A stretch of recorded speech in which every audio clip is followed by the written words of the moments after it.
Hello, everyone. Welcome to another episode of Contact Lost. We're back on the Thursday evening as we try to be. Today, we've got two special guests. We've got Gyto returning, who's not been on the show for quite a while, and we've missed him very much. Hello, Gyto. Hello, everyone. And we also have Jay here, who's fresh off the WTC almost a month ago now. And hello, second time on the show. Hello, nice to hear you again. Yeah, good to have you on. And of course, with me, my very shiny headed co host, Tweak. Thank you for that. Hi, everyone. Hello, lovely people.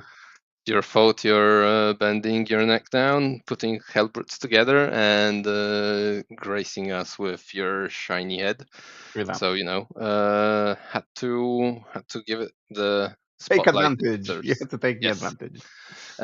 Massive thank you to our sponsors, Weyland-Yutani and the Army Painter, as well as our community of YouTube members and Patreons. So do explore that as an option. And also, we have live super chats if you're interested in supporting the channel in that manner. So, yes, go ahead and do that. Now, I've introduced us, I've introduced the channel. It would probably be a good idea to say what we're going to talk about. So, today we will be discussing the hot takes from the data slate. Is what I would say if the data slate had been released. So here we are. We're just going to talk about 30k wishlisting and analyzing the meta, maybe having a look at what's changed, because actually, since we last approached the meta game, 3 new codices have been out. So that's the Black Templars, the Grey Knights, the Votan, and I know nothing about them. So we'll see. We'll see what's happening. Where do you want to take this now, the conversation? I think it's sensible to ask the question, do you guys believe that we actually need that slate? Because I've seen so many different opinions on different discords and so on. Like our local Yes, we do. Okay. You got my question short. No, but seriously, I heard people who said that the game is the best ever, but I also heard people saying that it's the worst balanced state of the game since a longer while. So which side would you be more leaning towards, Jay? Somewhere in the middle. I'm Somewhere in sorry. Okay. But the slate is really needed because the meta started to get a little bit boring. We are playing in the same meta for quite a while, Mhm. and I'm looking forward to a little bit of change for anything, basically. The small updates for Death Guard and Knights are cute, but it's not something that is changing how the game goes overall. Okay. Gyto, your take on it. Okay, so I would love to have a slate, but from my perspective, I think meta is quite balanced. There are things that obviously could be changed and improve on, but in general, I think the balance is actually quite good. But that means the game is kind of boring. Like you get the good balanced game, nothing really shiny happens on the table. I don't know. I feel like the game development and what we get in new codexes is the same thing over and over. And I would really love some shakeup in that. Okay. So which factions do you, let's say, miss or don't see, but you would like to? Like, is there any faction right now, and we're not talking like Imperial agents, or maybe that even should be viable, but if we take that away, is there any faction that you sort of just miss seeing at the event? It might be a thing in Poland, but I really miss seeing some GSC shenanigans. Mm-hmm. Like no one. Okay, okay. I see Jay I disapproving missed them as very well. heavily, but they're fun to play against. Like you needed to actually micro really well. You need to screen well. You need to really make some important decisions on positioning and stuff. I loved, having a challenge on the other side and not playing a simple chess game. I like the small mini game of do I go for a kill? Do I go for tagging? and overall having some more, let's say, more explosive game than just usual stalemate trading and not like set in stone game plan. Like you against GSC, I feel sometimes you need to adapt very fast. There things happen that you might not expect, or you need to give another like level of uh, game plan to screening, to preventing some ingresses, to preventing like a lot of different tricks that the GSC can pull off.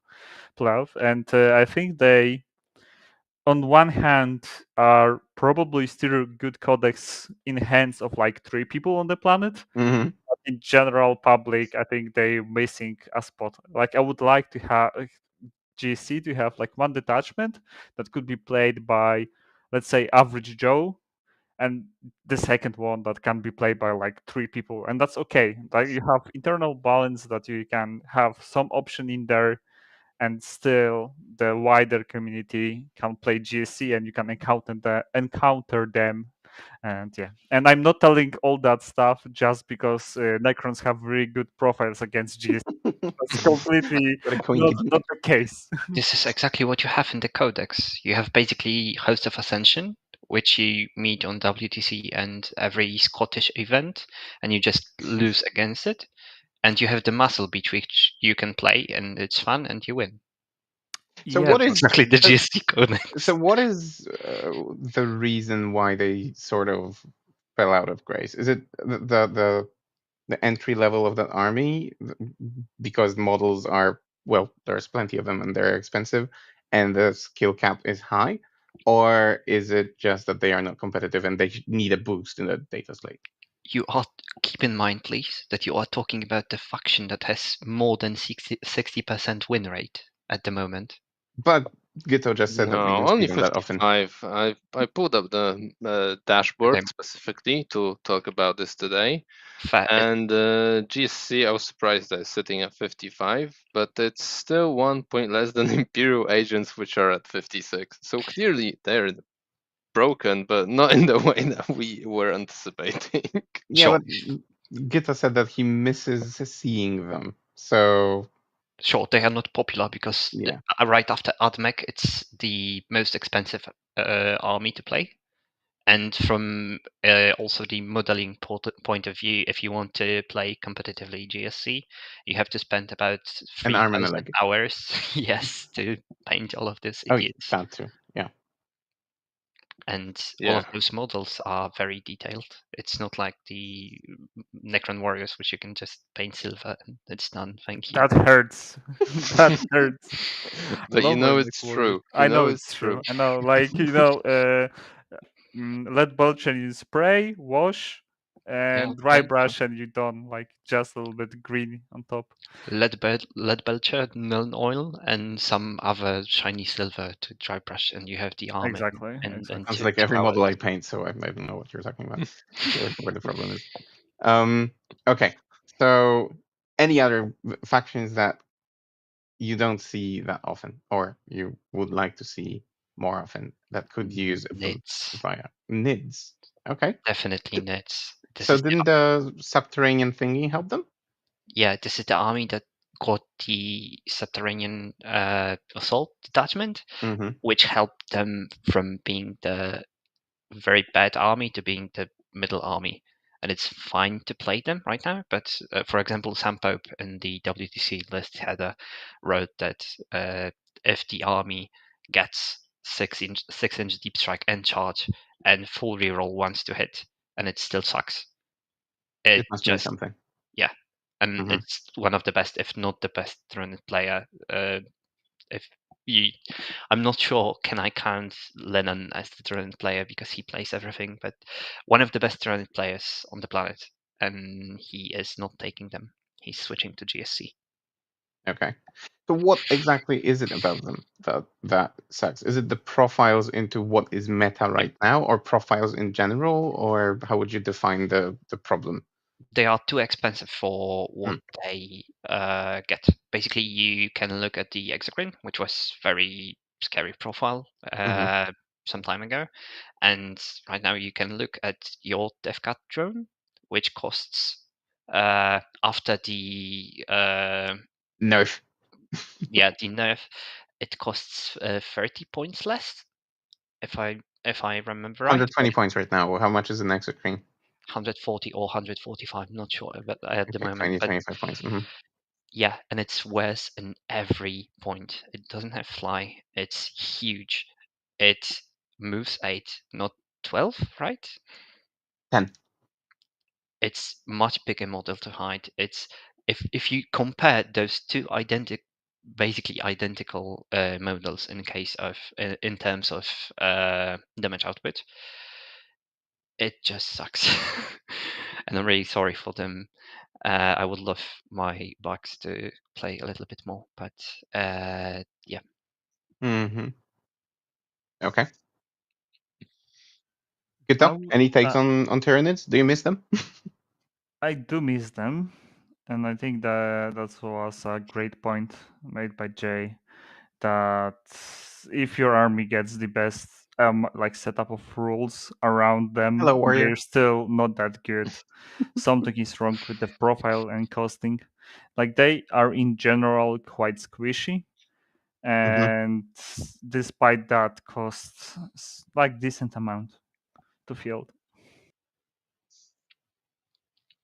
Yeah, it's a shame. It's a shame because the army, like when it came out with the book, it really had great potential. There were at least 3 detachments that I can think from the top of my head that were actually playable. The other ones, there were people who proved that they were also playable, and then just something went awfully wrong. Yeah, but it was like the first codex, right? Apart from Space Marines. Yeah, obviously. So I think it's that the first kind of codex may be the syndrome. reason. Yeah, exactly. Agreed. So that's that. I'm missing sisters. Do Yeah, I you was gonna guys say play that a as lot well. against sisters? Although It's a Poland problem. It's not a It's word fun. problem. Okay. well, Sisters are pretty good right now, but you can see a lot of good sisters players in Poland. I would say I miss them because exactly they're not popular here, but they manipulate dice, which is a mechanic I hate. I think Yeah, I most despise that. out of all 40k mechanics. So I didn't want to say it out loud. That's not to Bro, jinx them coming back and annoying the hell out of me. I love But sisters manipulating dice. You always know that you're gonna get smashed. Like you always know that they're gonna have the full advance, the full charge. Like you always know it. Like, you just plan around it. I don't like the uncertainty. I don't like my opponent rolling high. I like them when they can do everything with the good amount of miracle dice. Like it's easier to plan against, in theory. Kruger has switched to sisters lately from wolves after the nerf of the rapid fire wolf priest something.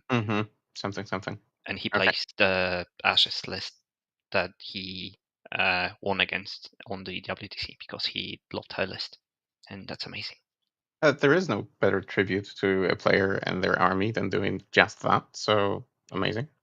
It is a pretty technical army. It is demanding. It has the dice manipulation, as Joker said, but other than that, it is heavily reliant on positioning and other stuff. So, I mean, I don't like playing against them for the sheer reason that the dice manipulation is there. And there was a time when it felt like a player with a monkey brain could actually perform well with them. But I think those times are gone and over.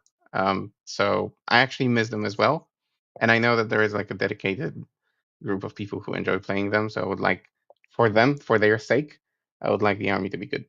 So strongly agree. So you've got Is it yeah, it sorry. good from sorry? Is it good from like win rate perspective? Actually, the sisters. I'm looking at them, and they are in the perfect 50% win rate spot. What about Necrons? I'm curious about Necrons. I need to ask this question. 51. Damn it! I cannot. It's I cannot beg for boosts. Looking at it here, it's actually quite balanced. So we have only one faction being above 55, and it's a 56, and it's Imperial agents. So is that real, or are we This is living in a statistical simulation? I'm not error. sure. And then below 45, we have Grey Knights, Emperor's Children, Death Watch, and Orcs. Oh, I actually think know what I Orcs. gonna talk about the Grey Knight problem. I think Grey Knights are desperate need of some tweaks. I don't know how about you guys on the subject. Yeah, So this the is one of the codex. things I mentioned in the beginning. I don't actually know what the codex offers for the But Grey Knights. apparently nothing. I spoke to Apparently not no, much. sorry. The same. Mhm. I played against our local Grey Knights devotee champs, like I don't know, a month ago, and we had a perfect draw. It was a 10-10. And I spoke to him. We had plenty of time after the game to talk. I was like, how are you enjoying the new book? Are you thrilled? Blah blah blah.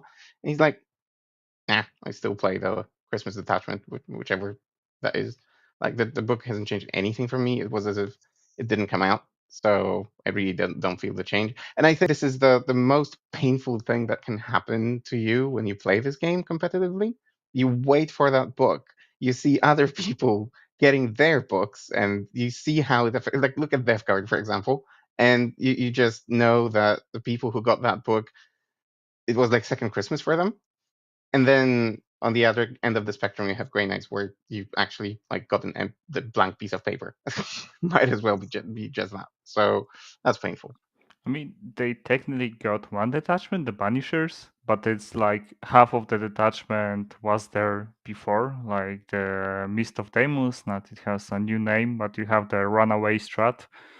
But all the good stuff got split between a lot of detachments. So, like Sigil is in one detachment, the Mist of Deimos is like an old Mist of Deimos is in another detachment, and then didn't really get like a huge new thing in the Grey Knights that is like a new, very strong mechanic inside. Like I think for most people, what changed with the Codex is basically only the Nemesis Dread Knights changing one of their weapons, so they don't get a flamer, they get a melta, and that's like the only change in people list, kinda. Like I'm over exaggerating that, but like that's the thing you see.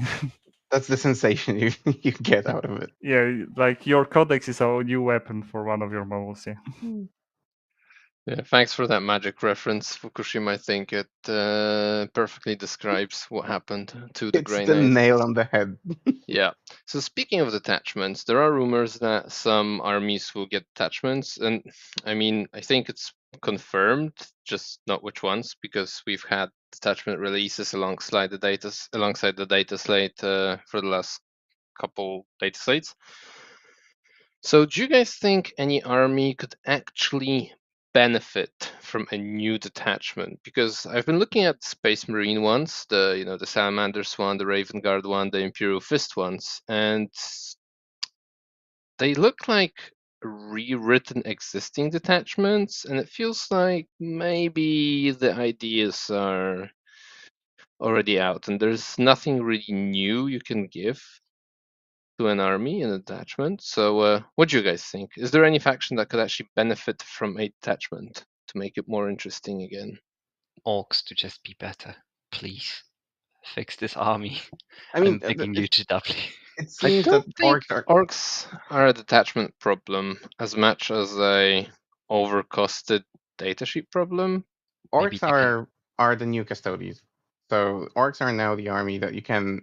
What I mean by that, Jay, is that they are now impossible to balance from perspective of GW. Like they are either great, too good, or utter shit, and nothing in between.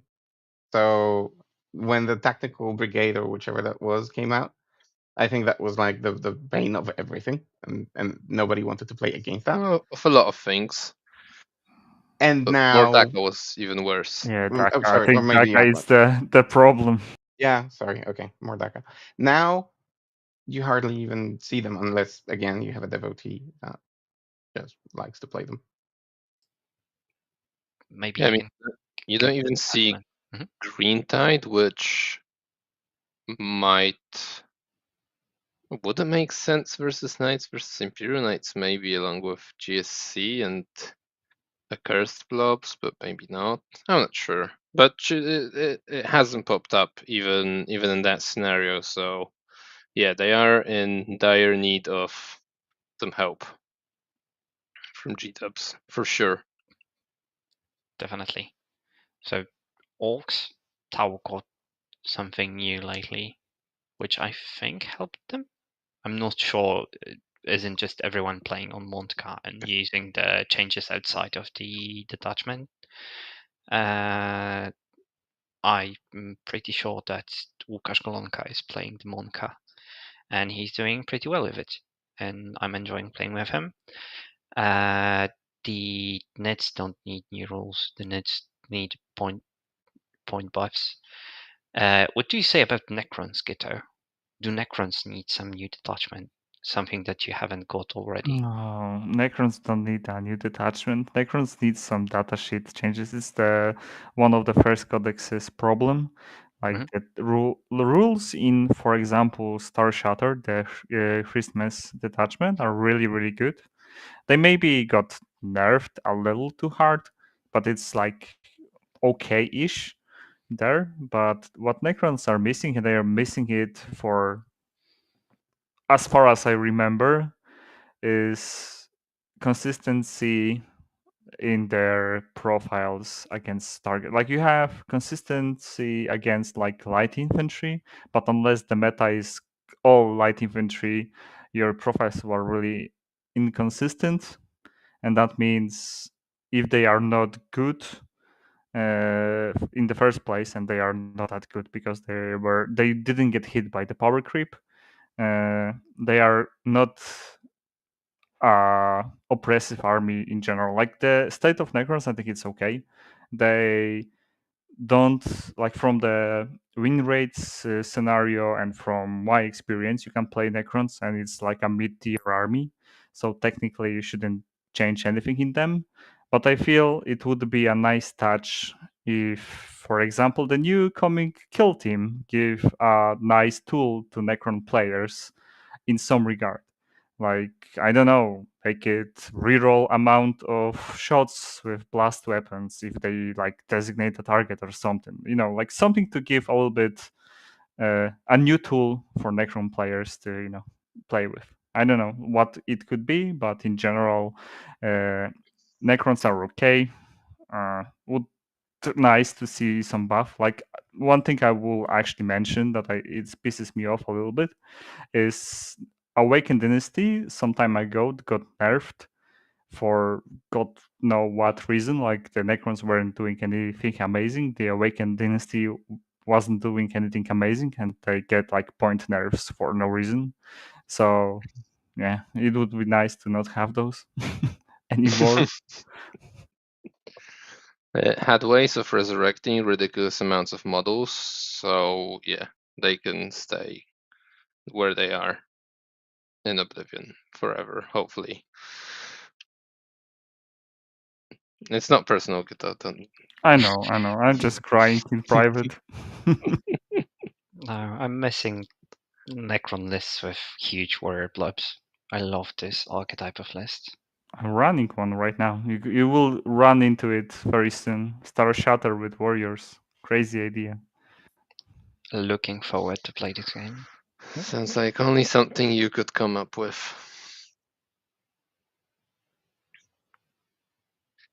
So, Tweak, do you think any faction could benefit from a detachment, needs a detachment?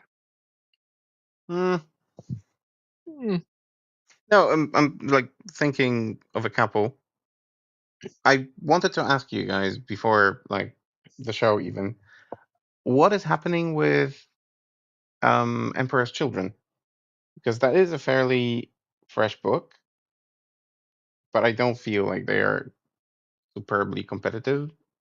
And do they need a boost or a points, I don't know, drop or something. How do you feel about them? Because I'm not hearing anything positive about Emperor's Children. They need a meta change. They basically cannot play into the Knights Mm-hmm. and into And the Death Death Guard. Guard. And Yeah. Yeah.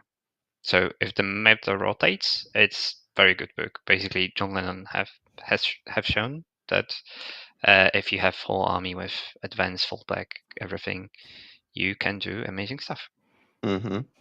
So, okay, elephant in the room. Let's address that then. So, starting with Death Guard, is it a rules problem, unit cost problem? Yes. Yes to all. Yes, Yes. so I Okay. agree all. too. Okay, but then, do you think there is like? Can you think of a way how this army should be brought down? But I'm not. But at the same time, not killed entirely. What should happen? I have very good idea. Mm, First thing you do, you look at the Death Shroud Terminator datasheet and you change the deep strike Delete. within 6. No, it's fine. You change it to drop within 6 to +3 to charge. And that fixes so many problems with this book. You still have a decent way to get into your opponent with charges with your very slow Terminators, but it's like 10 times easier to screen. as in, you drop 9, not 6, but then Yes. you get +3 to your charge Yeah. roll. And that's like fixes half of Death Guard problem, I would say. The other half is probably the better AP should have like additional trigger caveat. So, for example, it's +1 AP if your opponent is sick and the closest target. And think at that point the book is fixed. It's like decent mediocre, like not mediocre, but like a good army that it's not overwhelming your opponent. Maybe slight change in points to some of their cheaper vehicles, but like Drones. maybe. Drones. Kill them. Yeah, no, like if you give them 20 more points and apply the changes I mentioned, they are okay. Are we talking They would be all very flavors? strong, but they wouldn't be broken. I'm talking about the shooty ones. The other shooty one. one is trash anyway. Like you just run Hellbrutes, bro. Jay? Yeah, I know. That's I controversial think I agree opinion. with that. I actually think I agree with that. So, in my opinion, the first thing that should happen is you shouldn't get -1 toughness and one of the other 3 contagions. You should get 1 of 4. Boo. Let's It's a start with. decent take, actually. Yeah, I And mean, then it is like 2 strong buffs in one. And then I don't know. I feel like the data sheets are subject to just power creep in such a way that you can't really balance them out with points. You'd have to rewrite some of the rules, like Gyto said. Maybe not necessarily to what his idea is, although it's interesting. But yeah, it's if it's just points rebalancing, they'll just go from being oppressive to being unplayable at some point. How do we fix the 6 in charge thing? Would it be better if you deep strike 6 like 1,000 Suns Demon Prince, but cannot charge afterwards? Yeah, I was just gonna say that. Sure. Although it's kind of pointless in a combat unit. They have the flamers. Yeah, that should be Well, famous. yeah. I mean, they're not. Flamers are okay, but yeah, actually, yeah, I think that'll be fine. Drop within 6, 9 and but you +2 can to charge, charge 9 maybe. and charge. Don't add anything to charge in Death Guard. They have to be the identity of this army is being slow and purposeful. Don't add more movement to those idiots. The drones, the fucking Death Shroud, the anything. Remove the infiltration from Poxwalkers. If you want to play slow and purposeful army, let them be very good and slow, so they have the way in the game of playing into the melee pressure armies, into some kind of melee hordes or anything that is able to be countered by the archetype or playstyle that this army offers. If you have the army that aims to be slow and very tanky, and you give them very fast and cheap drones that can kill a lot of stuff if you just play the game, and you give them Death Trap Terminators that gives 6-inch deep strike for I don't know what, because of A rule of sharpening. cool. Yeah, like those are cool models, but this is not the purpose of the army. And those changes that came in with the Death Guard Codex, in my opinion, play against the idea of the army. Yeah, it's the common like dichotomy between like the flavorfulness and what the army does. Like I've seen it with a bunch of armies, GSC being one as well. That's why they were sort of hard to balance. It felt like GW wanted to make the army flavorful. That's why GSC units kept coming back and so on, because the idea of an endless tide, it played into it, but it wasn't fun to play against, or it wasn't fun on the table. I don't know. Even with Thousand Suns, you have those casters that deal with the warp powers, and whatever they do is kind of random. You're right with Death Guard. Absolutely, the rules don't follow the lore. Yeah, So and it's GW weird. showed that you can absolutely write the rule set that is flavorful and thematic and working in a competitive environment. The CSM Pact, amazing Mhm. mechanic. The GSC updated way of going back those points, Mhm. amazing mechanic, and something that you can plan, something that you can walk around. It's also something that your opponent can understand and easily catch up in a few rounds. It doesn't have to be that your identity is 6 in charge and lethals -1 toughness +1 AP. Lance on the Name charge. yes, name more Yeah, you buffs. name it. Yeah. Yeah, how many things can you put on a single unit? Or like, well, 2 units if you count the Lord, but obviously the Lord goes with them. Oh yeah, I GW, hold forgot. my beer. Sorry, you have 60 fucking points. Idiots with toughness 5 with infiltration that you can give That's sticky fine. for free. Never mind. It doesn't If you- matter. Fuck That's too them. much. yes. Yeah, agreed. 60 points? Yes. And Agreed. they shouldn't get the sticky. Only one detachment. Oh yeah, it's only if you play the game like for free. I can sense a little bit of hatred towards them, but it's definitely Yeah, and justified. it's I'm hard to tired of take for this Tweak. army. He's No, it's not. It's not. you're Not at now all. a hate crime victim. You can Nah. hear who played Death Guard and who doesn't play Death Guard at all, right? If only I were successful with DevGuard, I might say something, but I cannot even be successful with them, so there you go. But no, I have eyes and I have a brain, and I do see the dissatisfaction of the community, and I do see, and again, I actually hate the fact that the army that I adore turned into one of the most hated villains of the meta. Um, none of the armies should be in that spot, and yeah, it pains me to have to witness that. So I'm looking forward to that. I already said that I don't know, a week ago or 2 weeks ago, before they released that, let's call it an emergency patch.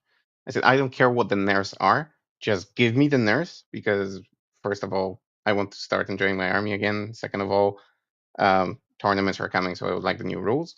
Um, and I still don't feel like they are done. I think more is coming. It's just a matter of time, so we shall see. But I'm actually looking forward to it. Someone has to be the boogeyman of the meta. There always will be one. Yeah.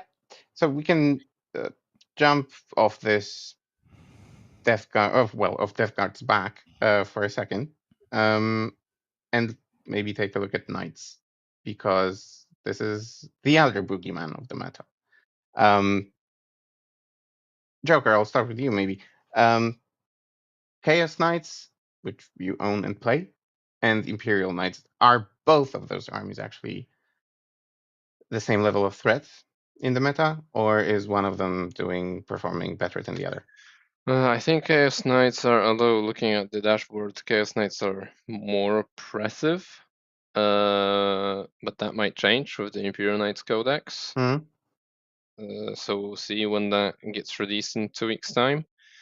Whether the points increases were enough, I'm not sure. Oh, they were enough to make you unable to play 6 knights anymore. Jay, you're shaking your head, but you're a Tyranids player. It doesn't matter how many knights I'll be able to fit. It'll still be a Will preferable still be too matchup many. for the knights. So yeah, but I think there was an interesting list at the WTC for Chaos Knights, and it wasn't nerfed because you just drop one War Dog from it, and it still pretty much does the same thing. So I think it might not have been enough, but again, this is very much a stat check army, so it'll either be there until points increases make it not be there anymore.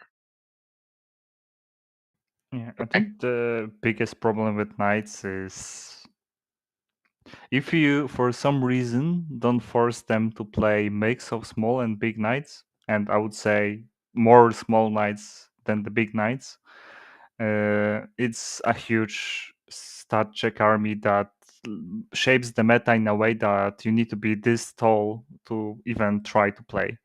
And I think in general, that's a bad thing to happen to a meta if you have two armies that you can be extremely good with your Emperor's Children and have good matchups against everyone, but run into knights you're completely done just because their profiles are a little bit different than everything else.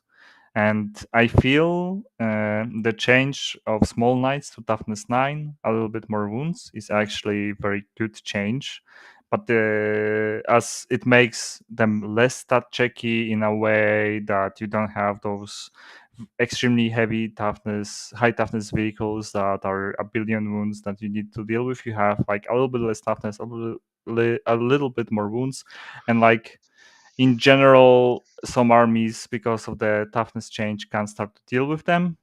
But the big knights, from the point values they have and from like how much wounds they got and everything, I think it's just too much.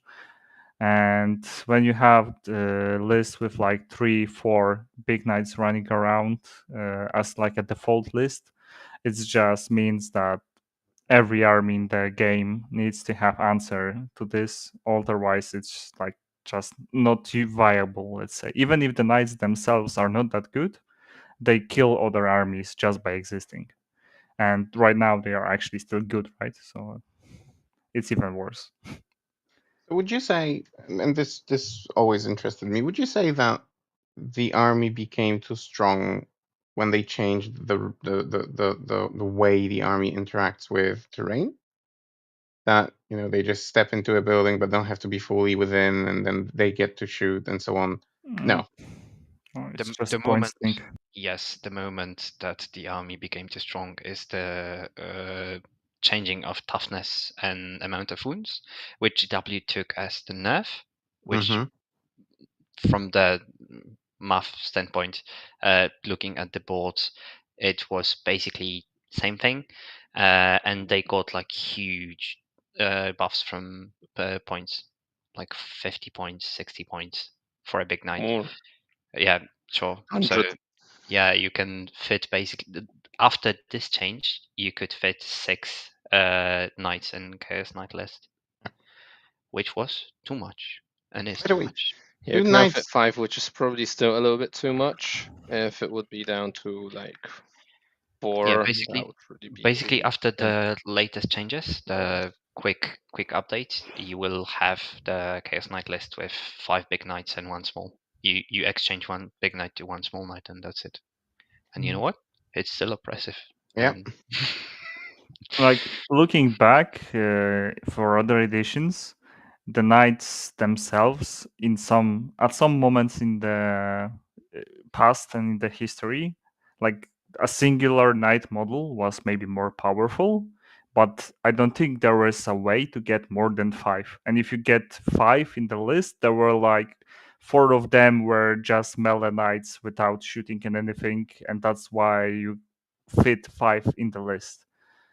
Even though they were like singular knight was better back then. But right now you just kind of get too many of those models that are too oppressive. I feel like the big knights should be a huge threat. It's a big robot with big guns, big melee weapons, and so on. I think they should be a huge threat, but I don't think the codex should make you take more than like 2, at max 3 knights, the big knights. Like it should make the smaller knights more affordable and like do things that are good for the game, for your game plan, and make the big knights just like a specialty tool to support them. It's not very lore-wise friendly, let's say, in some cases, but from from one perspective, having more small knights on the table than the big knights should be like a good thing, right? Yeah, but you can't really orchestrate a scenario that will make this happen, because if only 3 big knights would fit in your list, you'd really just go all small knights, like it was the case before the codex on the index, right? So I guess the only way you could do that, if you just say that you can only take 3 Titanic knight models, and then the rest has to be the little guys. Or you just, I think you just make like that. I think you just make the big knights more expensive and more hard hitting or more tanky, to the point that it's literally hard to get 3 in the list. Like hard to get 4 in the list, and you get the small knights to be more affordable, but don't do much. Okay, counterpoint: knights shouldn't be an army. In my opinion, in the game, of course, in the game, let me cook. In the game where you have plus minus all balanced armies that can set up both infantry, vehicles, monsters, anything, the knights should be merged with Ardmech, and it would benefit both of the armies. The knights would get the possibility of gathering small chaff. The Ardmech will get something that is more hard hitting and can be played by someone that doesn't have the doctor's degree in math. Lore wise, it's still accurate. So yeah, I it's agree. still lore accurate. It will force GW to release the Dark Mechanicum props, and I don't see what's wrong in this solution. The Vashtor will get his place. Everything will just fit perfectly. I'm just waiting for the Dark Mech, and it will be it's the perfect solution in my opinion. The knights shouldn't be an army because they are impossible to balance. If you have the army of all big and a little bit smaller vehicles, they will be either really bad or very oppressive. Yeah, part of me agrees with that. Knights and aircraft should not be in the game, but I mean, that ship has sailed, right?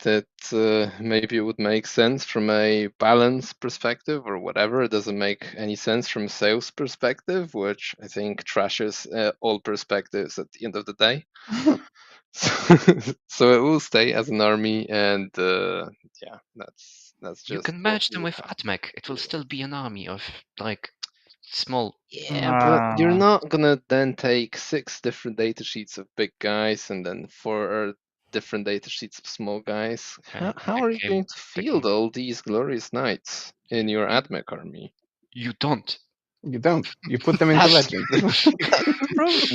That's not something that can happen. Just legends them. You need to buy another new knight. It has new guns. Stupid question, but I need verification here. Do knights get cover?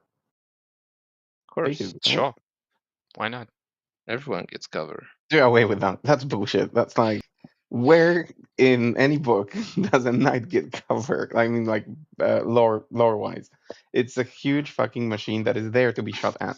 It doesn't get cover. Oh, come Remove on. The that. ruins we play on are bigger than the No, knights, fuck that. so Like, makes sorry, perfect but sense. there is no world for me in which they should be getting cover, and that would help against them because why should they have cover?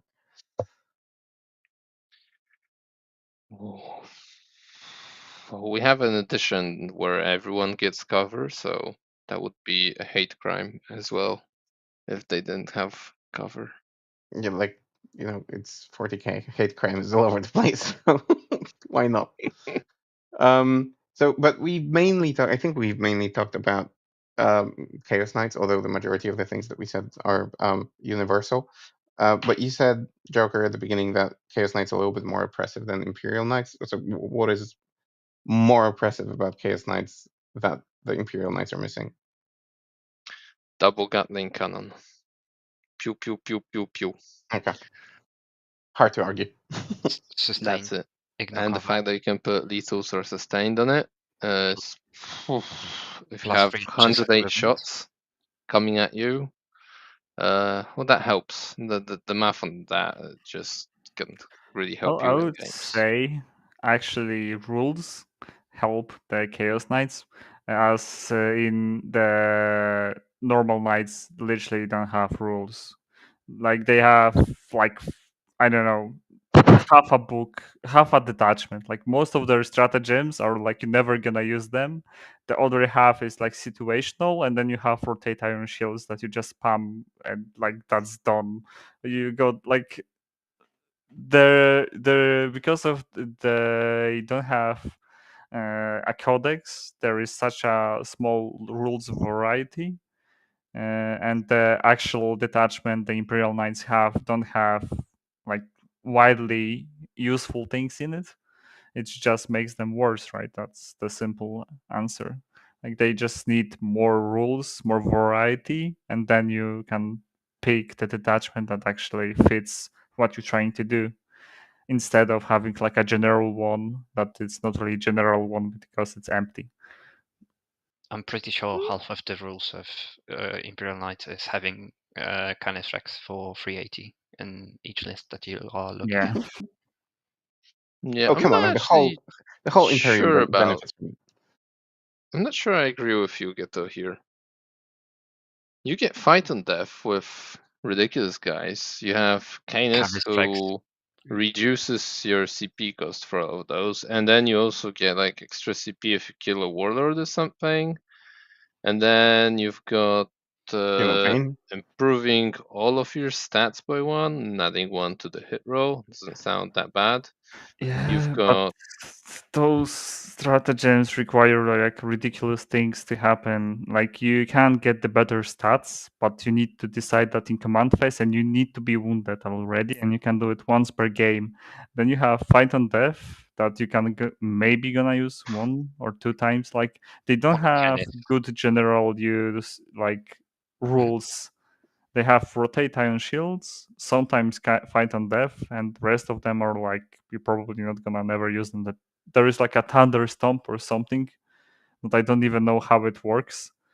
Like There is a stratagem on the 2 small knights that you are using on 2 Helverins, and they are killing a lot of stuff, right? exactly there is plus better one EP damage and and something. plus one strength and AP. Yeah. I love Yeah, the but comment from. the plus one damage requires you to kill your opponent warlord already. And like you mentioned, one of the stratagems that Doesn't do say that something when you anywhere, kill a warlord, does it? when you honored, and you honored if you kill a warlord. I'm looking at the index right now. It doesn't say anything about being honored for Squire's duty. Oh, yeah, okay. There it is. If you the plus one damage is only if you're honored. Still plus one strength and AP on all your armature models. 2 Helverins. 2 or more. It says here. If you take more, it's more. Okay, well, fine. Let it be. Maybe they're bad. I'm loving the You comments guys from say so. Pushing, actually. One, the knights should have 2 steps of degradation. Um, so their stats are affected. And then Sir Hector is gonna have a back surgery from all that carrying. That's just brilliant. Well said. Yeah, that's a good one. All right. So we've covered knights. We've covered orcs as well. Covered grey knights. Are the CSM in a good place? Well, they're just above the factions you just mentioned at 45%. Yeah, yeah, like going from the bottom, But basically. I think their problem is pretty much what Vladdy said during the episode we did. So it's just that the data sheets are a bit outdated and the stats as well. So we've recently, let's say recently, had the Legion codices released. So your Emperor's Children, your Death Guard, your World Eaters, and your Thousand Sons. And if they have units that are also in the CSM codex, they're just better in the new books. So that's one thing. I really don't think that giving CSM an 11th detachment is going to do that much for them, but it can always be something ridiculous and make them absolutely broken. But is that really the way we want to have armies fixed? I don't really think so. Fair. Okay. So, Jay, at the WTC you played Votan. What was the reason why you're changing to Tyranids now? Is it just boredom, fed up with Votan, or again, something else? The book wasn't as good as you expected. No, the book is absolutely awesome, and Okay. I see a lot of people winning tournaments with Votan. But I was asked to play this army, and this is not the army that I wanted to play. I was just fulfilling a place in the team and doing my part of the job. So after the WTC, I'm selling the Votan army and I'm switching to something that I really want to play. Okay. So I understand that your understanding of the army is good. So how would you assess their? Well, you don't just go to the WTC and play Votan just like that. Or maybe. But what's your assessment of the army and post Codex? I mean, specifically, like, are they in a good spot? Are they in a bad spot? Do they need any adjustments whatsoever? They're in the give me more time to see more games, but it's not. The codex has dropped not far from today, and it has at least one broken stratagem with within one detachment. The transport detachment that has the come from the disembark from the transport out of 6 and at the end of any phase, which breaks the game in a couple of points. Besides that, Index is still cool. Fondakin got absolutely awesome rules. A lot of things have changed in Votan, and this will be definitely more interesting army. And if you want to know more, you can hear about 2.5 hours of me speaking about it. I'm not sure how much of TLDR of 2.5 hours would you like to hear right now. No, I think we don't have that much time, so I'll take what you've given me. Okay, Gyto, I have one Go on. question for Jay. Go for it. What you think changed in Votan that makes them interesting right now? Like, what's the change? Because from what I saw on a glance, it feels it's like way more shenanigans and way more things you need to do and take into account to play your game instead of I select those units and they are gonna get hurt more. So there is like now a whole system that allows you to get pluses to hit, allows you to get like minuses to wound and all of that stuff. You think that's a good thing for a Votan? interesting thing for a Voten, or it's more interesting. I don't think it's better, okay, especially in this meta. But it's more interesting, definitely. Mhm. And the Wunderkind change is absolutely awesome. You've got the Berserker detachment, which absolutely fills some people with joy. You have much more way of expressing yourself within the army. Okay, that's basically answers my question. Thank you. No props. Okay, Gyto, I wanted to ask you about a different army. Let's leave Voten for now. Astra Militarum. We have an army that has a 48% win rate, and yet at the WTC, 15 teams out of 40 something took it. Is that an indication of the army needing some boosts, or is it in a healthy spot and we should leave it as it is? Oh, it's a difficult question. The Astra Militaru game plan changed at this point so many times Mm-hmm. in this edition. Like strictly in this edition, the army changed in so many different directions, and there is probably still a way to play it very competitively.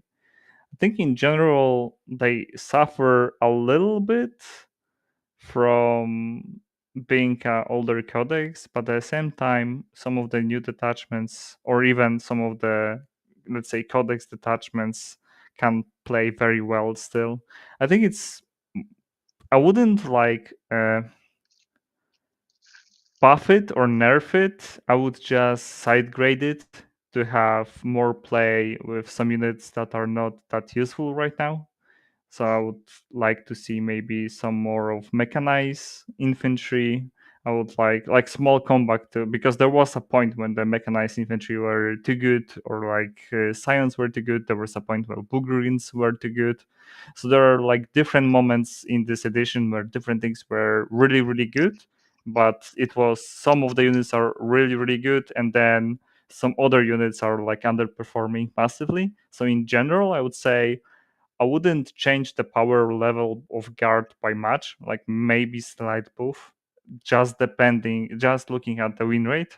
But what I would do, I would try to focus on the internal balance to actually give like more playstyles, more things you can do with the guard, because it feels right now you cannot really use your no loss, your like science-ish detachments don't really work that well, and you're left with like a weird mix of maybe some Bulgarian, some infantry, and a little bit of tanks. But I don't feel like internal balance in general in guard is that good, and the game plan it shows, I don't know, it doesn't feel that guard like. You have some Bulgarians that do some work, you have a little bit of infantry that is basically mid bags to get shoot at, but there were times when the quote unquote mid bugs you're gonna shoot at did things and weren't just like a stat check. They were uh, selling their lives for the emperor in a meaningful way. And now, right now, it feels like you have a stat check in front, a little bit of guns behind, without anything fancy happening around.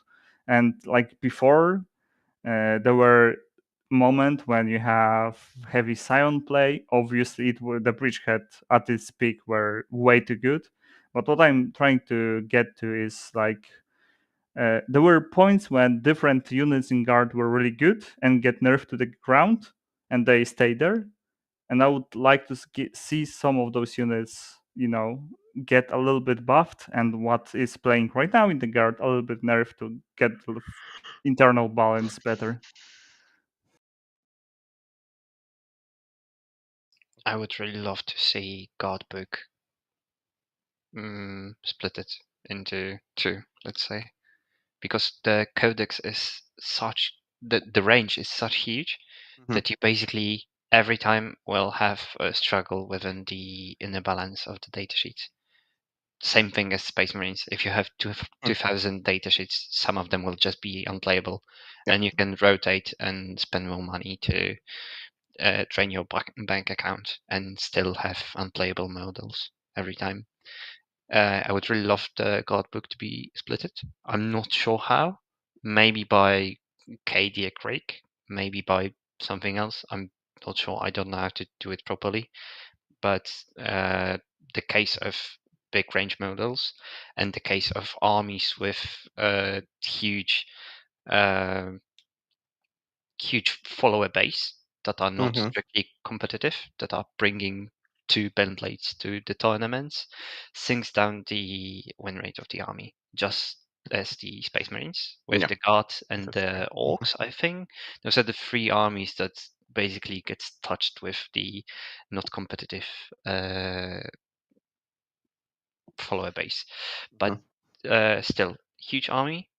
And I would really love, as Gyto said, to have some of the nerfs take back.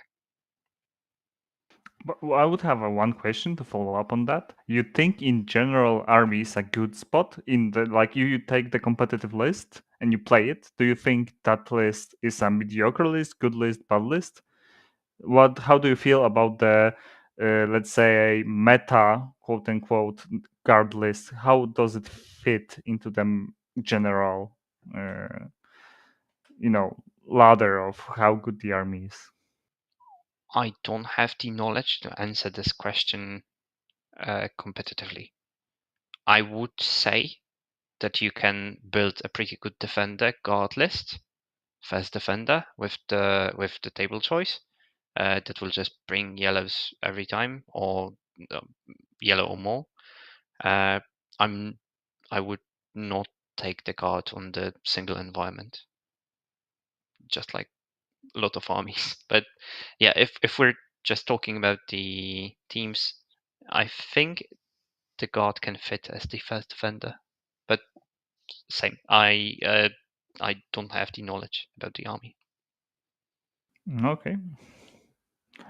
Like from my point of view, they did slight buff, but not nothing fancy. Like just what I said, getting some of the old buffs. I not maybe necessarily removed, but some of the units that were hit back in the day have some way of a comeback, not directly removing buffs, but giving them something fresh, new, and helping them play would be a great way to improve this army, I would say. Mm-hmm. All right, so that covers guard, and there are at least two other armies that I feel deserve our attention. One that we haven't spoken about yet, which is Eldari. We haven't mentioned them at all. We did mention Space Marines, which is going to be the second one. But with Eldari, do you think the army is in a healthy spot? Do you think the army needs a nerf or a buff, or should you just leave them alone as they are right now? Gyto, let's start with you. I think I think in general meta they are a little bit like they're slightly too good, in my opinion. Still, okay. Still slightly too good.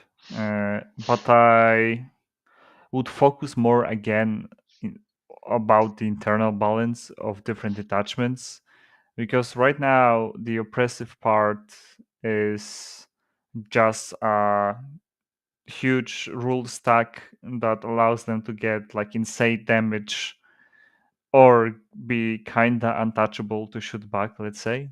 So they're like I think I consider like two detachment aspect host or the other one that allows you to like shoot move for units Yeah, or something. game mechanic breaking Yeah. things. So I would like Eldar to have some more play in different detachments and just not be as oppressive in those two that they are now. So get them a slight nerf in those two that one of them breaks the game, other one breaks them off. Because if you have crit fives, lethal sustain for rerolls, that's kind of breaks them off. So that's the one part of the problem, and the other part of the problem is just breaking too many rules. I know the Eldar is supposed to do that. They're supposed to break some rules, but they break them too much. On one hand, the like movement rules, on the other hand, just pure math is broken. So I would say there is something to be done there to fix the issue. Let's say, And I think there is still a lot of place for Eldar to play more standard gameplay, like a little bit more standard gameplay, by having the construct detachment maybe being a little bit better, or having the bike detachment being like, I don't know, a little bit well-rounded. Yeah, I agree. I mean, if you take out the current meta bullies, then you'll be left with Eldar being the ultimate bully. So they need some sort of attention as well. I don't think they can be left as is. And just like Gyto saying has said, some rules adjustments I think would be needed to bring up the internal balance in terms of detachments, and then maybe some small points adjustments in a couple of units, just to flatten it out in a way, and then they'd be in a very, very good spot. Okay. I very much adore the way of breaking the rules that Eldar gets. It's very refreshing to play against the Eldar when you've played 5 games against Death Guard. Trust me. I can imagine. It's really awesome to see that GW can take the idea for an army. So you have the very easy to kill small shitters that are able to live just because they are cheating in every way possible, and they develop it every edition basically. And this is the most consistent army that they can deliver what the army has desired from the higher point of view to the table implementation. It's really fun to see basically every edition elves can play in some meta. This very high score, high win rate of the Eldar, in my opinion, is produced by the current meta. So Knights and Death Guard, both of those armies can be played and outplayed by elves. And if the meta rotates to melee push with GSC component, with the more chaos cults or the French Recon guard list, this would be very hard time for elves to adapt, because the cheating in the game has some boundaries. You still are operating very few amount of very elite infantry that are easy to kill. And if you will just face Blood Angels, for example, this is not the best day in the office. Your perception of fun is disturbing for me. I mean, Eldar are doing what you said every edition, and for me it's pure annoyance. But each to their own. Think about it as your army gets the same treatment. For example, you are Death Guard and you will be basically unkillable, but you're very slow, or you're Space Marines and you're very adaptable. You can do every mission, but you have so small footprint on the table that you have to operate on very limited assets. Basically, the concepts, like the high concept of the army and the implementation on the table, is met by GW in very few places, and it's very amazing to see some of those places to be continue to have continuation over the editions. Yeah. I mean, I get where you're coming from, but exactly, it's happening every edition, it's just tiring, at least to me. But It's the first edition that I'm aware of that Thousand Suns are not oppressive. The magic thing is just fine. It's not like game breaking.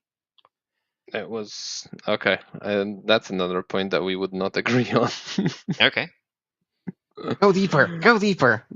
I'm gonna No, eat it's just popcorn. that the Thousand Suns before were just, it was unreliable. You would at some point always get a game where your psychic test would screw you up. And apart from like late points of ninth, where you had the Thousand Suns with the addition of insanely good Zinch Flamers into it, these suns weren't at any point oppressive since their release back in 7th. They're fantastic throughout 10th, which I'm very happy about. 2 points of being oppressive at some points in the meta as well, but that's the first edition where you didn't have psychic tests until the codex has come. Okay, I haven't played in 8th or 7th. I'm just playing at the end of 9th and the 10th. So maybe this is just my short point of view. But at the end of the day, you both said that the army is not oppressive, so you're disagreeing and yet agreeing at the same time. Yeah. Yeah, just different reasons, for the same point of view. But eventually you Maybe. got there to an agreement. My take Um, on Thousand mhm. Suns is bring the goats back, please. No, They were so fun. no, no, Gyto, don't. There is an army with reanimation. I always gonna go for it. Don't do 120 goats. Yeah, no. It's even more because of shamans and the bow goats. Yeah, you get more. 151? If you push it, yeah, probably. Yeah, 3 goat shamans, 18 bow goats, and 120 of the idiots on foot. Yeah. Wait, that's 141. No, it should be No, more. It should and be more. 18 more on top of that, Yes, 159. yes, I'm not sure about the points, but yeah, you shouldn't do it. Think Uh, about your back problems. You're not that young anymore. I think you can actually fit that in the list. it's also I'm a money pretty sure you problem. can actually fit that in the list. Jesus fucking No, Christ. please don't give Joker ideas. No, I would never do that. Although if I'm that meant he wasn't very bringing Magnus, I would be quite happy. Yeah, it won't be bringing Magnus, but you can fit that in the list probably. I'm gonna make a comeback later on in this conversation and tell you if it's possible or not. No, I'm checking it right now. So, 480 for the disc guys, then 720 for the. Yeah, you can easily fit that in. It's like you're still left with like 900 points. Well, okay, maybe 800. You've got all the Zoo and the Magnus and Okay, 2 600, tanks but still. and 1 tank. Or a Vortex Beast. Yeah, so you can take all of that, Magnus, and then something. Although I don't think you'd take Magnus in such a list because he doesn't really benefit from anything. He doesn't have to benefit from anything. He's still good. Yeah. So, any other faction? I mean, we've talked about, I feel Space like Marines. everything. Yeah, at Space this point. Marines. Which is like 7 factions in one, but Space Marines, I'm gonna reiterate what I said earlier on. I mean, they're releasing new detachments and they're basically the same as existing ones, with just, I don't know, command TP costs changed for strats that feel like they're the same thing or just mixing them up. And then you've got how many separate codices, 3 detachments each? You've got Wolves, Dark Angels, Blood Angels, and Black Templars. So that's 4. So I really think that's way more than enough. probably. Imagine playing Space Marines without oaths. What they've done with Black Templars to Space Marines is basically amazing. I would love to see the Wolves getting the sagas instead of the oaths. The Blood Angels getting more, I don't know, killing Blood- power. More instead. blood. Stuff. Yeah. Basically, if you would split the supplements into the separate codexes and give them the possibility to get just a couple of the Space Marine detachments and divide the huge book of Space Marines into 3, the commando part for both, the Gravis part of you being heavy and stubborn, and the tactical part of being tactical. You can basically divide those into 3 different codexes and keep the machine park as the codex supplement, which you can get some of the things into. It I is don't. Mhm. One thing I would say, I don't think the range if you split it in three, would like actually work.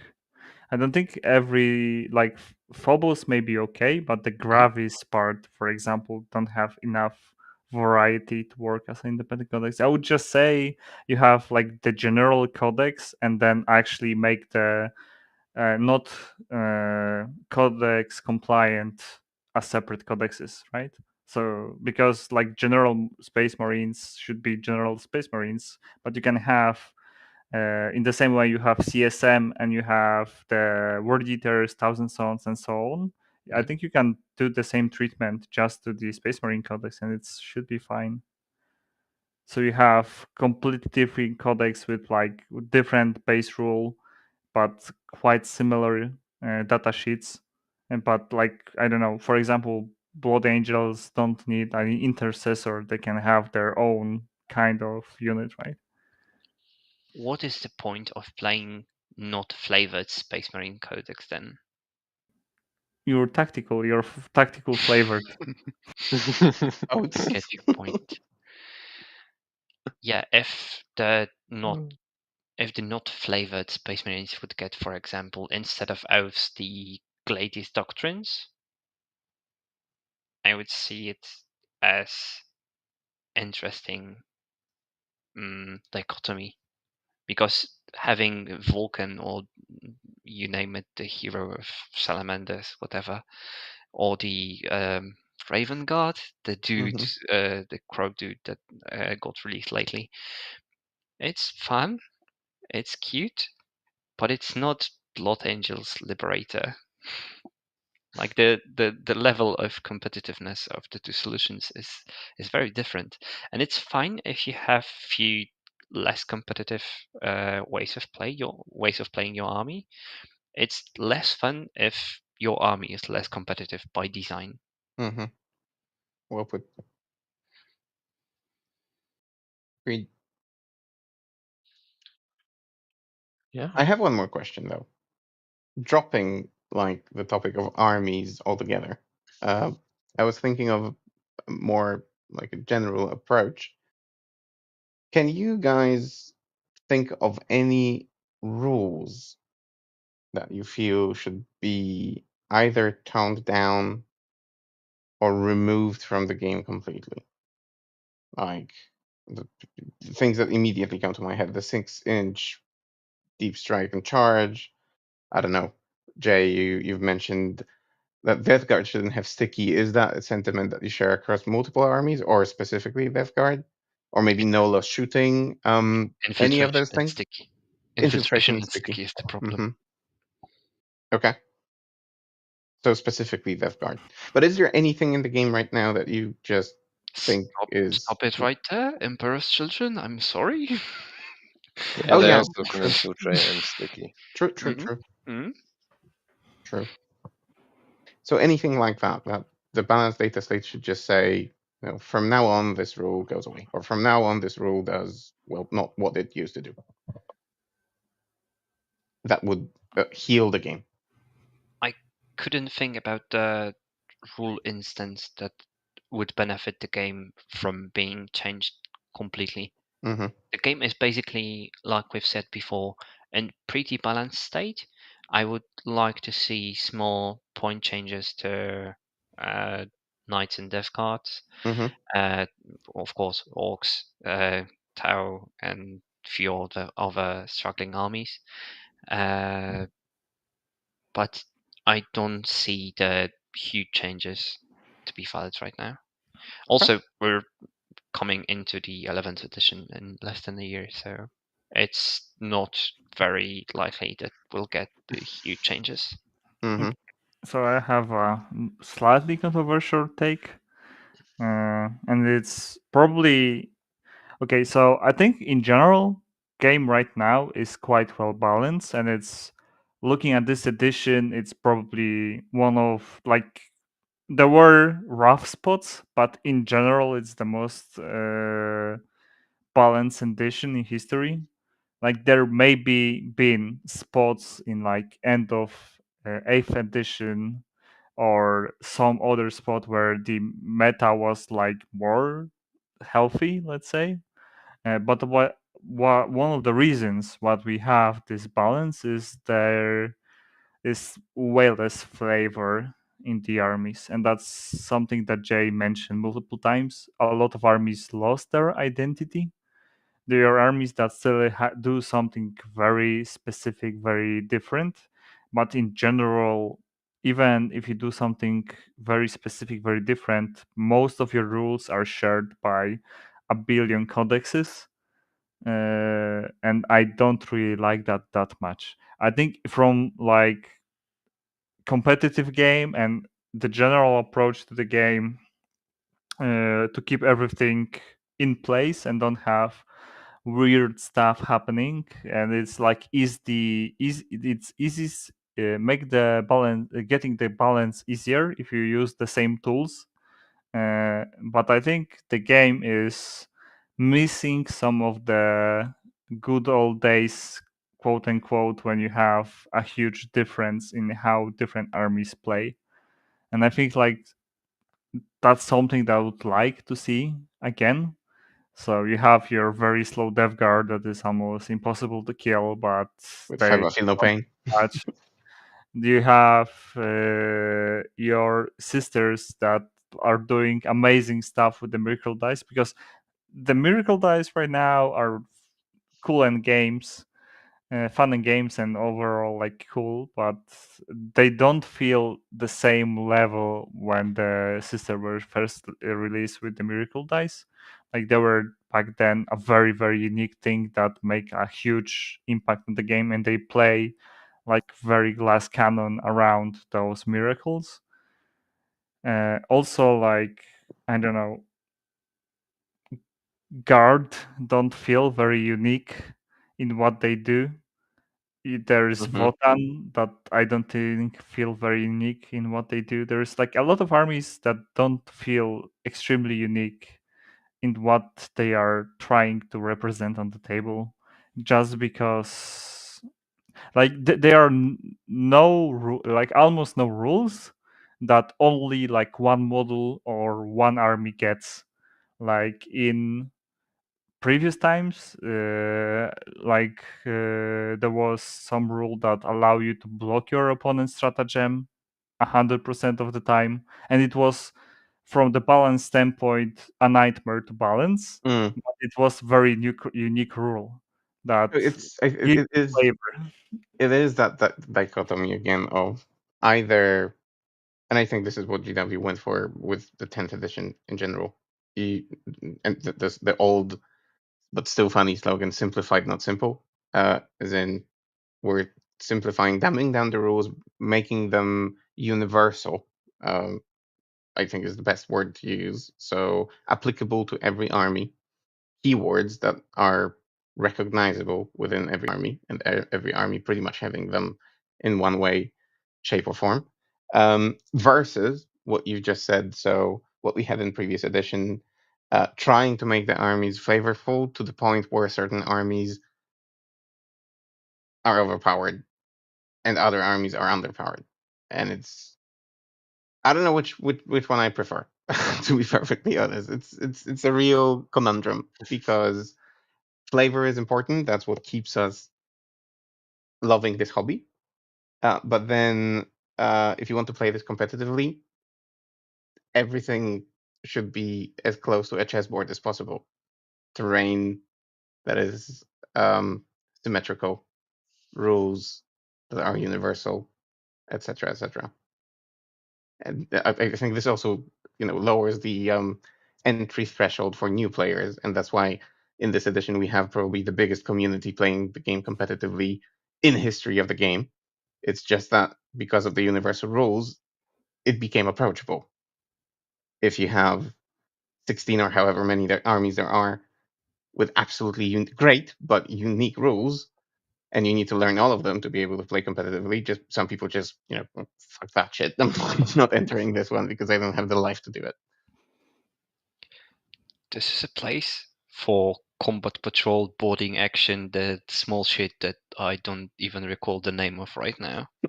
The stupid what's your face thing that you play 500 points, you have 3 rules, and this is amazing. You can play with your friend at the kitchen table.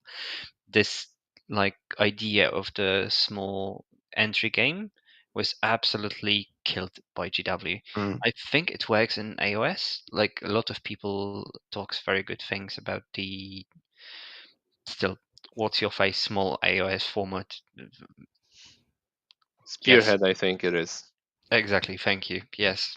And the same thing can be done in 40k, but it was swept under the dress every time, and the it shows basically that no one loves it, but it's amazing thing that can be the the entry point, the gateway track to the whole 40k complicated system. Yep. Agreed. I think Kill Team does that to an extent. It's a different No, game. Code Team's Yeah, a of completely course, it's a different different game game, but it's nowadays. like within the aesthetics and so on. Mhm. So, like, if someone is into that, then Kill Team probably is the way to go. Joker, do we have any other either factions or questions or any other things that we want from the data slate? I don't think so. I think that all We that's just want the left data is slate. to for it to just come around and yep, then wait for 11th and finally just give that last codex to us. Yeah. Although again, 11th, can you have you tried to think of what new they could introduce in 11th? No, and I It don't want to. probably deserves a separate episode, but like, Yeah. Space elves on dinosaurs. Exodite. Apart from new factions, Sure. I honestly don't even want to think what. Yeah, rules wise, I'm really curious. On the that verge of what scared, will but happen. Yeah, Rooting exactly. for space elves on dinosaurs in Dark Mechanicum. Dark Mechanicum. Yeah, I would love to see that. I can wish for things, but most of the things I would wish for would be bad for general balance and how the game is easy to go into.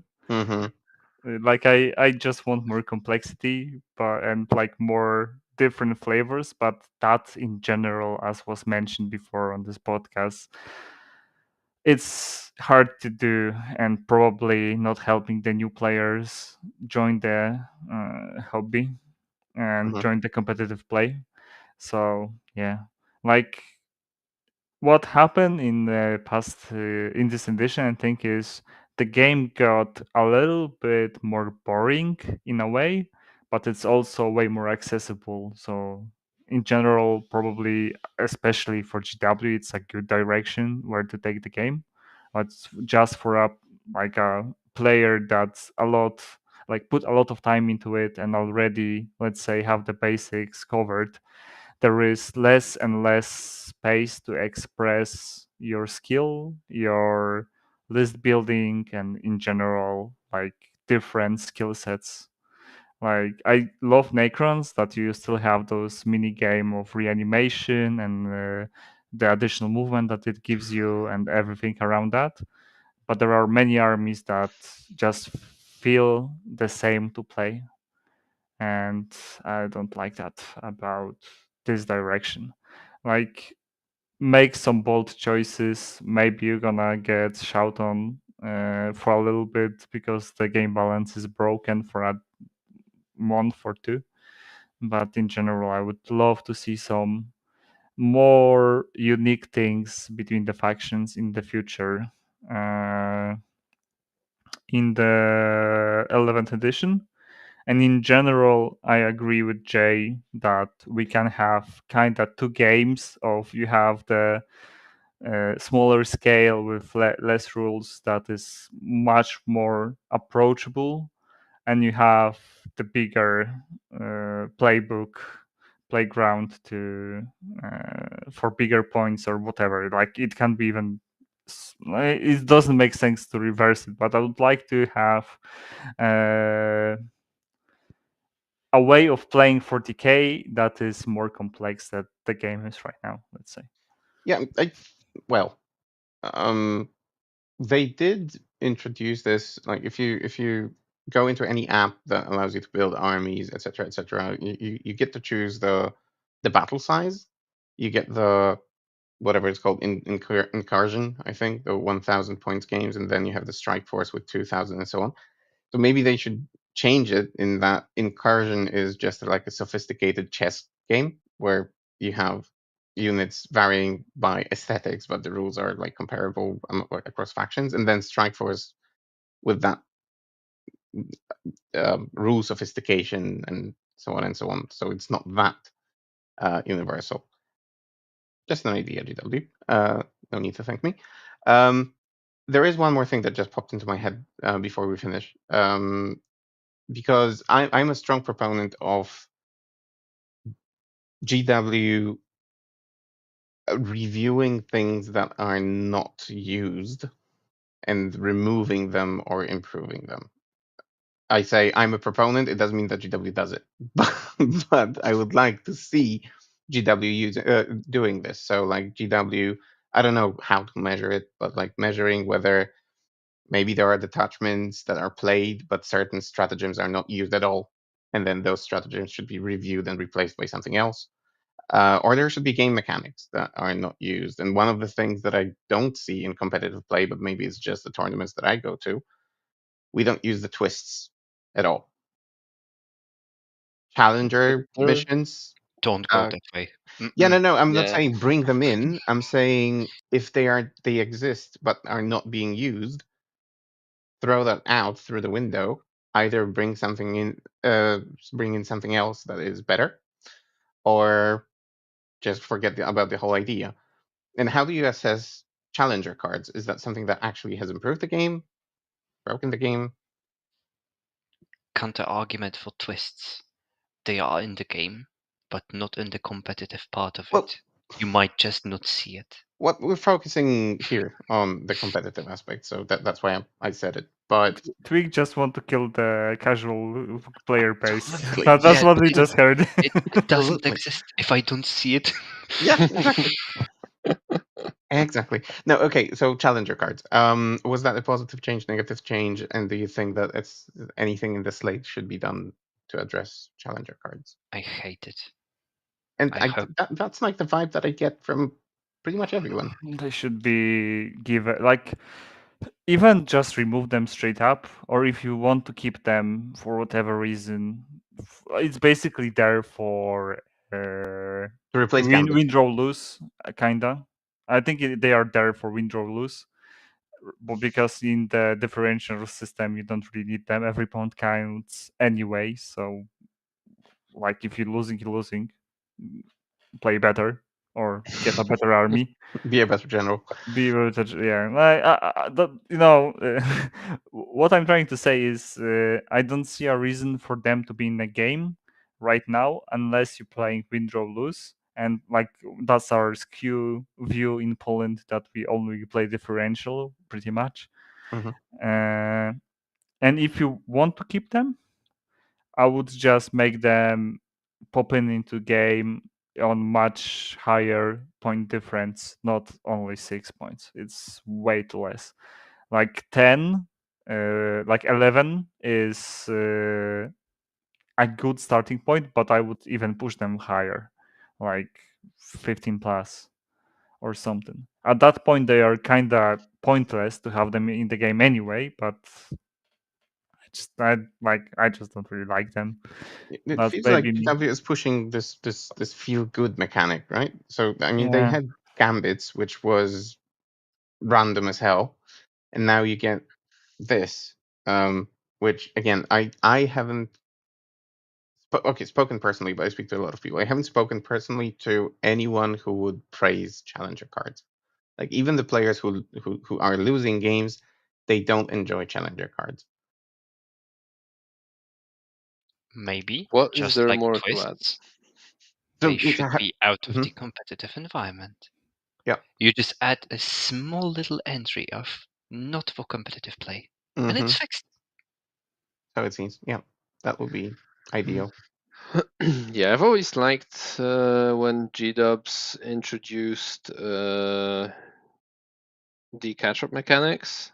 I thought it was a nice idea, but then we've already seen a couple and the way they were executed, and I don't know if it's actually possible to make them viable, make them make sense. Yeah, because challengers now can kind of flip the game or just make it impossible for you to bring big points in a game where you should always be bringing big points purely because of that. But if something, at least do what Gyto said. So increase the point difference, because right now at 6, you can already be a challenger in the second round just because you had a bad draw of secondaries and the opponent had a good draw of secondaries. It Or only takes that the much. nutty thing.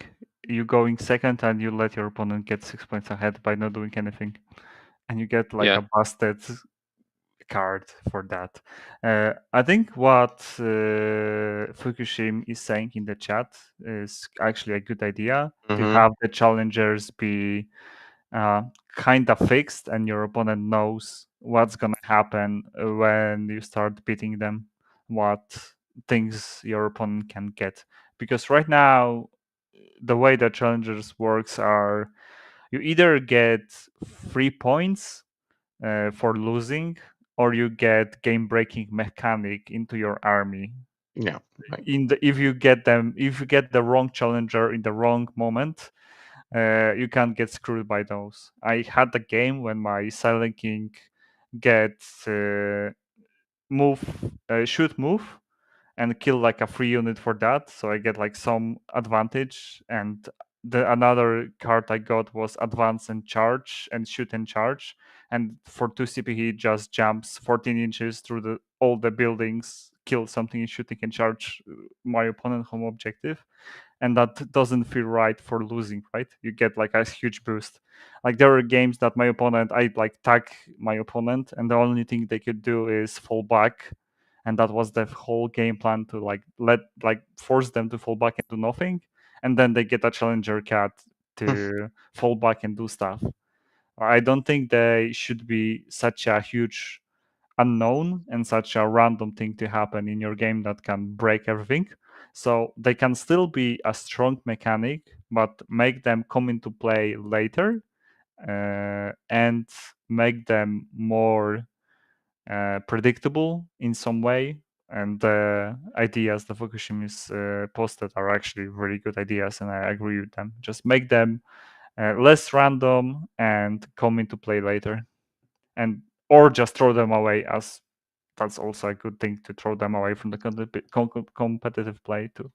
Mm-hmm. It's really hard because you've mentioned that when the challenges are starting to work when you are starting to lose the game. It's not a case in every time. For example, if you take a case of Wordy the army going second, you can just wait for opponent to do something and then just forget about your points and push his face from the existence. You will be behind on points because you haven't done any missions. So you are the challenger now. And you get, for example, moving through walls with Angron or plus d6 movement or something terrible Or like. removing 6 Death Shroud from the table and dropping them again because reinforcements. Woohoo. Yeah, the mechanic of challenges and the definition of losing in such a short period as 1 turn or 5 points or anything else is really problematic to be done reliably. Because of the armies that have the game plan of scoring in the later turns of the game. So forgetting about the points at the start and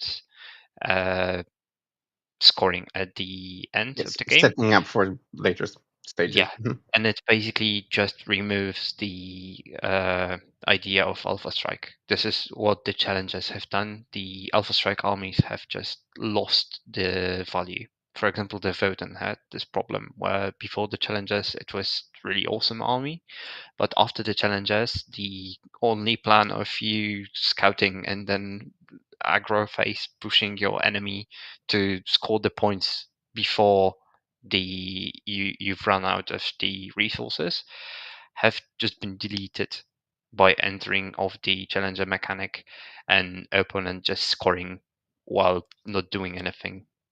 That's a really, really interesting point. Never thought of that like that, but And that you're sucks. absolutely right. I Yeah. hate it. Okay. And how about the missions? Because GW has been tweaking with the missions as well, either through balanced slates or just mission packs and so on. Are we in that place right now where the mission cards are spot on, good, don't need tweaks? Or is there something that still could be improved? Jay, I mean, you look eager. You always need tweaks. Happy Yeah, to hear but that. besides, I think they are fine. There's some few minor improvements, like some missions shouldn't be able to be done on the first turn, or you should be able to redraw them. And I think besides that, that's it. Mm-hmm. I'm pretty fine with the secondary objective deck. How often do you play fixed? Only against knights, or do you actually go You have fixed in other you have, games as well? you have the GSC option also, but Sure. yeah, basically there's very few instances of you playing fixed, Mm-hmm. and I don't feel bad about it. Okay. All right, Gyto, your take on the missions? I would say that the secondary missions are kind of okay. Like I might like there was like a twist or like a secondary change to the game sometime before that allow you to draw a third secondary card and then choose two of those, Like and you could do Mulligan that. or something like Yeah, that? yeah, you could have done that twice per game. I think like adding that as a default to do it like once per game, you can get the third card and discard one in every game. That fixes a little bit of the randomness of the secondaries, and it's like a simple solution. It complicates the game because it's like another rule to remember, but I mean, I'm all for complicating the game. It's maybe not good for the community in general, but like I like that.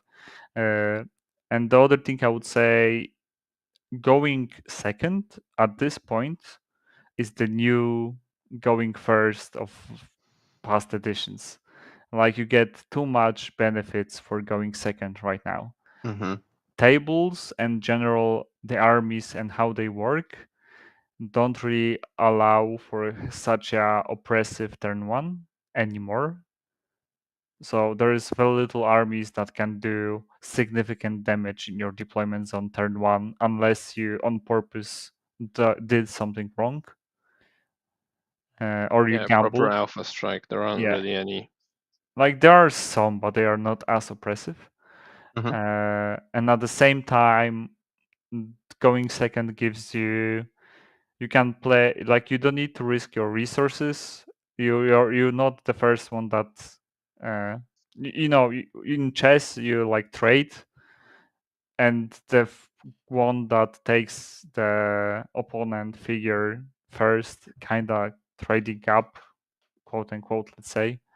So like when you start the trades, if you got the same amount of the figures and you started taking first, let's say, you gonna run out second out of figures, right? So in general, I would say uh, going second shouldn't be such a huge thing. And there are armies that are even in worse state, like Grey Knights, GSC, and the other armies that really want to get the first turn, not get the first turn, so they can use their army Remove rule and or come back. detachment rule and so on. So if you put all of those together, I think going second right now is too strong. Like I got first, I lost the game. So there was a saying like they go like I go second, I lost. Now you Mhm. have I go first, I lost.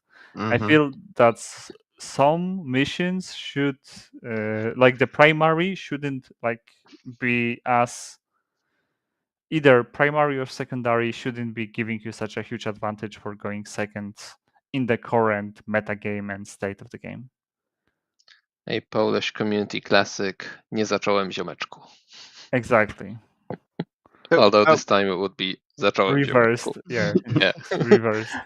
I wanted to ask about one thing because maybe I'm alone in this sentiment. Actually, before you do that, I Yeah, have a thought about missions. Mm-hmm. So just the other day, I had this wild thought that I somewhat missed the card mechanics from 7th and 8th, where you had a different way of drawing cards depending on the mission. So you used to have the dreaded deadlock, where you drew 6 cards and you blocked your hand for the entire game.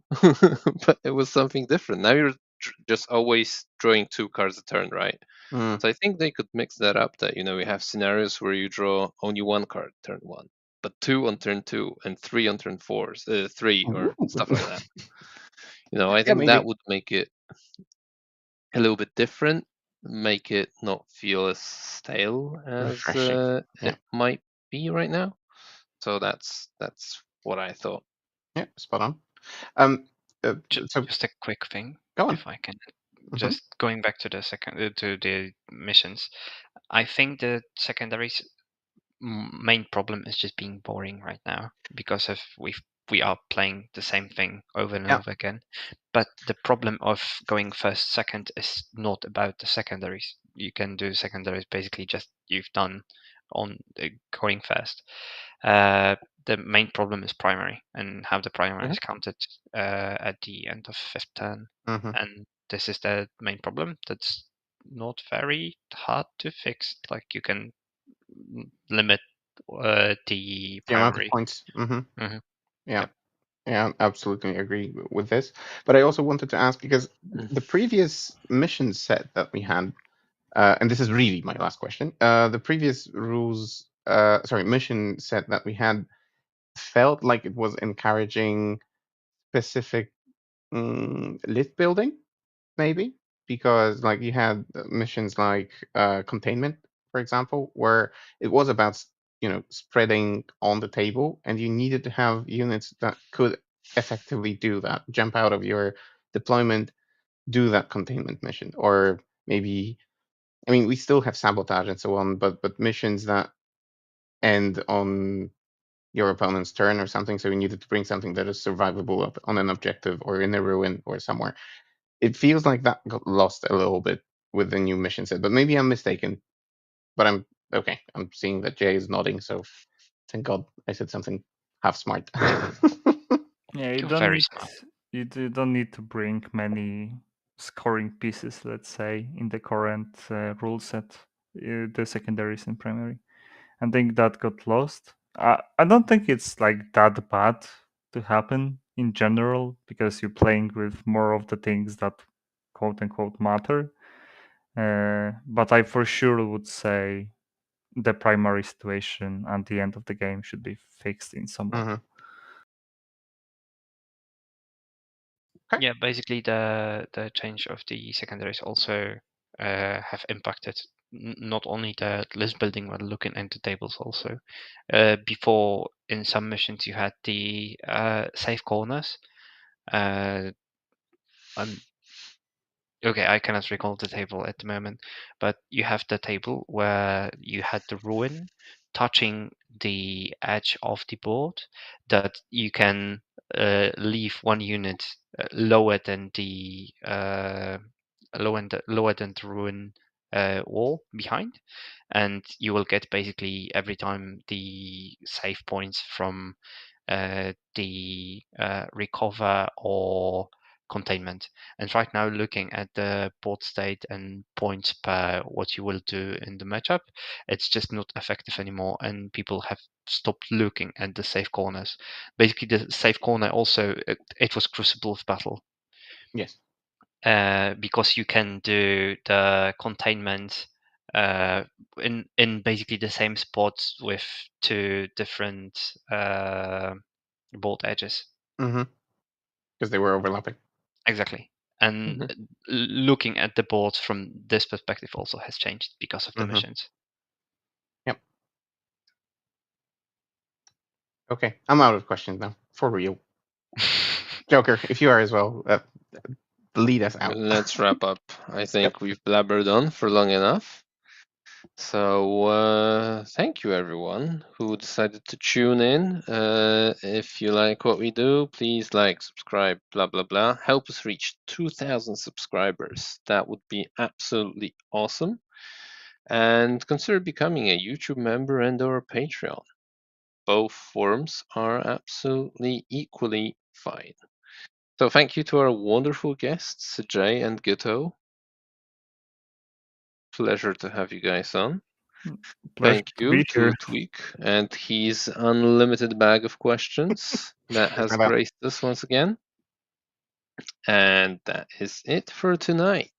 Thank you, everyone, and bye bye. Bye. Bye.